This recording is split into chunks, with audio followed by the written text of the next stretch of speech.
Assalamualaikum warahmatullahi wabarakatuh. Hari ini kita akan berbincang-bincang dengan Ustadz Amin Mukhtar. Namun sebelumnya kami perkenalkan bahwa beliau adalah seorang Ustadz yang berada di Jamiah Persatuan Islam, dan beliau juga adalah sebagai anggota Dewan Hizbah yang ditugaskan untuk meneliti tentang aliran-aliran yang sesat, yang khususnya yang berada di Indonesia, terutama tentang aliran Syiah. Ya, sebagaimana kita pahami bersama, Ustaz, bahwa ternyata Syiah ini di Indonesia berkembang cukup pesat, dan mereka ternyata merambah ke berbagai lini, dan mereka punya metode-metode yang dipandang cukup indah bagi mereka, dan ini cukup mengganggu pikiran-pikiran kita. Insya Allah, jadi kita akan berbicara tentang Syiah dan langsung dari sumber yang sudah meneliti begitu lama tentang Syiah ini. Ustaz, alhamdulillah kami bersyukur sekali bahwa pada hari ini bisa berbicara langsung dengan Ustaz yang sekaligus sebagai ahli dalam Syiah. Bahkan orang menyebutnya bahwa Ustaz adalah seorang yang Syiah daripada Syiahnya yang aslinya gitu ya. Nah, Ustaz, dalam perkembangan Syiah ini ada satu buku, satu kitab yang diyakini oleh mereka bahwa ini adalah sebagai sumber dari segala sumber, yaitu yang disebut dengan Kitab Al-Kafi. Nah, kami mohon Ustaz menjelaskan bagaimana sih Kitab Al-Kafi ini menurut mereka, dan kenapa dijadikan sebagai sumber rujukan yang paling hebat bagi mereka. Terima kasih. Yang pertama perlu saya sampaikan bahwa di atas langit ada langit. Saya bukan ahli, tentu ada yang lebih ahli begitu tentang permasalahan Syiah yang pada dasarnya bisa lebih otoritatif untuk dijadikan rujukan. Tapi ketika ada pertanyaan tadi tentang masalah Kitab Al-Kafi, sejauh pengetahuan kami, Kitab Al-Kafi dipandang menjadi kitab yang tersohih di kalangan Syiah karena dilihat dari sisi sumber periwayatan.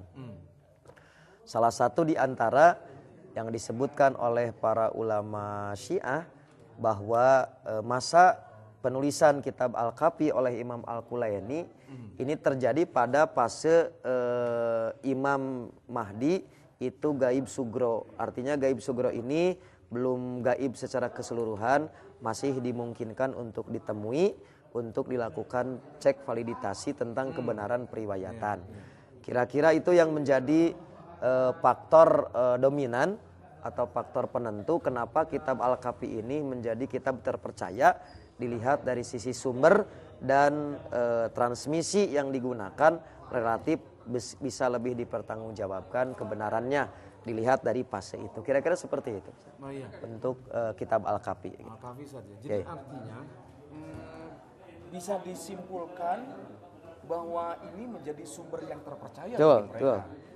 Karena dianggap bahwa Kitab Al-Kafi ini bisakah menjadi dianggap sederajat dengan firman Allah misalnya, atau dengan sabda Rasulullah SAW gitu. Jadi kalau menggunakan rujukan 390 tahun masa peredaran dari Kitab Al-Kafi, ini menunjukkan apresiasi yang demikian besar kan dari umat Syiah terhadap kitab ini.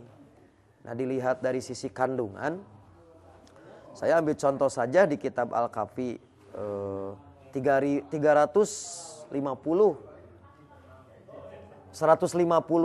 bab sampai 1015 hadis. 1015 hadis yang secara khusus membicarakan kebenaran keyakinan imamah. Yang ini mengantarkan posisi Kitab Al-Kafi sebagai sumber terpercaya, bahkan bisa jadi menyamai kepercayaan masyarakat muslim terhadap Al-Quran. Ini apresiasi yang demikian tinggi dari kaum Syiah khususnya itu tidak bisa dibantah karena fakta rentang waktu periode klasik 390 tahun dilanjutkan pada masa periode sekarang ini apresiasi ini masih tetap terjaga. Iya. Itu menunjukkan daya edarnya cukup abadi, memiliki daya pikat yang demikian luar biasa. Iya. Kemudian dalam metode, Ustaz, Ya. dalam metode penyusunan kitab Al-Kahfi itu sendiri, metode apa yang mereka pakai? Oke. Gitu. Jadi sebetulnya kalau melihat cara penulisan dan metode periwayatan relatif lebih simpel, lebih sederhana.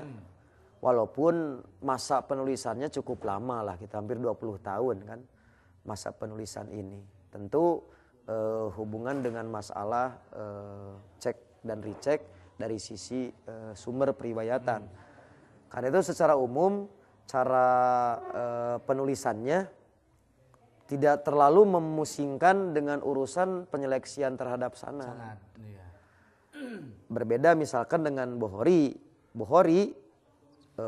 Penyusunannya cukup lama, harus menyaring dari 600.000 hadis, disaring kemudian jadi cuman 9.082 hadis dari 600.000 secara keseluruhan yang dikuasai Bukhari, atau dari yang 100.000 hadis sahih saja. Nah, ini tidak melakukan seperti itu. Berarti relatif sederhana dilihat dari sisi metode sistematika penulisannya. Walaupun proses 20 tahun untuk cek and recheck sumber yang dianggap tadi bisa dipercaya, itulah yang boleh dikatakan memakan waktu yang cukup lama. Sehingga sekali lagi sistematika penulisan kitab Al-Kahfi ini saya sebut dengan relatif sederhana karena tidak terlalu tersita oleh perhatian terhadap jalur transmisi atau silsilah periwayatan hadis. Kira-kira seperti itu. Ya, jadi bisa disimpulkan bahwa apa yang ada di dalam sana mereka tidak perlu lagi melalui fase-fase seperti itu. Fase-fase penelitian kan. Tidak perlu. Ya. Yang penting apa yang dikatakan oleh imamnya, itulah pasti benar. benar. Gitu. Kira-kira begitu. Karena mereka memandang bahwa imam mereka maksum. Betul. Tidak akan ada salah, Ya. tidak akan ada dosa dan sebagainya. Artinya kan berarti sederajat dengan wahyu Allah. Betul. Itu kira-kira seperti itulah. Cara simpelnya seperti itu, sehingga bagi orang awam pun tanpa harus terjebak dengan keruwetan metodologi ilmiah. Kira-kira seperti itu. Ya. Hebatnya Al-Kahfi itu di sana sebetulnya. Iya, betul saja. Jadi bagi mereka pantaslah seperti itu. Betul gitu.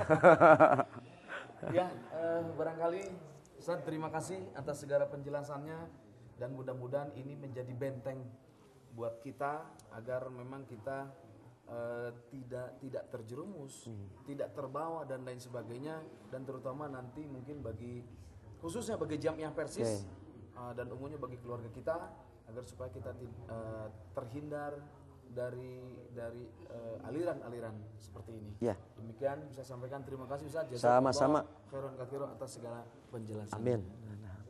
Demikianlah perbincangan kita dengan Ustadz Amin Mukhtar sebagai peneliti Syiah untuk kita, dan tentunya ini sangat besar manfaat buat kita. Demikian, wassalamualaikum warahmatullahi wabarakatuh.